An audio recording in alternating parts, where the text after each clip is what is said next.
23 अप्रैल 2025 को जम्मू कश्मीर के पहलगाम में हुए आतंकी हमले का भारत ने मुंहतोड़ जवाब दे दिया है। देर रात भारत की तरफ से ऑपरेशन सिंदूर लॉन्च किया गया, जिसके तहत पाकिस्तान और पाकिस्तान ऑक्यूपाइड कश्मीर में आतंकियों के 9 ठिकानों पर सटीक मार करते हुए सेना ने करीब 100 से ज्यादा आतंकियों को मौत के घाट उतार दिया। भारत का ये जवाब दिखाता है कि भारत ने भले ही ऑपरेशन करने में कुछ वक्त लिया हो, लेकिन इसे बड़ी ही संजीदगी से और बड़े सटीक अंदाज से अंजाम दिया। इस ऑपरेशन के बाद भारत ने दुनिया के तमाम बड़े देशों को इस ऑपरेशन की जानकारी दी और साफ तौर पर बता दिया कि भारत युद्ध नहीं चाहता, लेकिन आतंकवादियों को बख्शा नहीं जाएगा। लिहाजा उनके ठिकानों को चुन चुन कर मार किया गया और आतंकवादियों को मार गिराया गया। इसी कड़ी में दुनिया के तमाम देशों ने इस ऑपरेशन को लेकर अपना अपना रिएक्शन दिया है। अमेरिका की तरफ से रिएक्शन आप देख ही चुके हैं। डोनाल्ड ट्रंप ने इस हमले पर कहा है कि भारत ने आतंकियों को करारा जवाब दिया है, लेकिन युद्ध नहीं होना चाहिए। इसी बीच भारत के एक अहम सहयोगी और दोस्त कहे जाने वाले इजराइल का भी रिएक्शन सामने आया है। इजराइल ने खुलकर भारत का समर्थन किया है। इजराइल ने खुला समर्थन देते हुए कह दिया है कि भारत को आत्मरक्षा करने का अधिकार है।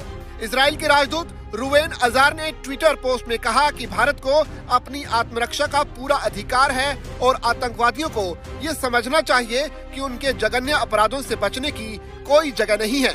उनका ये बयान पहलगाम अटैक के जवाब में भारत द्वारा शुरू किए गए ऑपरेशन सिंदूर के तुरंत बाद आया है। इसके अलावा भारत का एक अहम रणनीतिक साझेदार रूस का भी रिएक्शन सामने आया है।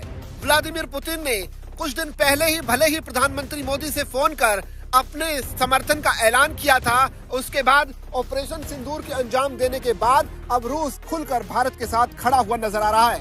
रूस की तरफ से साफ तौर पर कह दिया गया है कि भारत के साथ रूस पूरी दृढ़ता के साथ खड़ा है और आतंकवादियों के खिलाफ भारत की हर कार्रवाई का वो खुलकर समर्थन करते हैं। इसके अलावा चीन की तरफ से भी रिएक्शन आया है। चीन इससे पहले पाकिस्तान के साथ खड़ा होने की बात करता था, लेकिन इस ऑपरेशन के बाद चीन ने अब दक्षिण एशिया में शांति बनाए रखने की अपील की है। चीन ने इस बात को तो माना है कि भारत की तरफ से ऑपरेशन सिंदूर को अंजाम दिया गया और आतंकियों के 9 ठिकानों को खत्म किया गया, तबाह किया गया, लेकिन उन्होंने ये भी कहा है कि भारत को संयम बरतना चाहिए और शांति की तरफ आगे बढ़ना चाहिए। पाकिस्तान को भी शांत रहने की अपील की गई है। यानी कल तक चीन की तरफ से जो उकसावा पाकिस्तान को मिल रहा था, अब वो फिलहाल बंद हो गया है।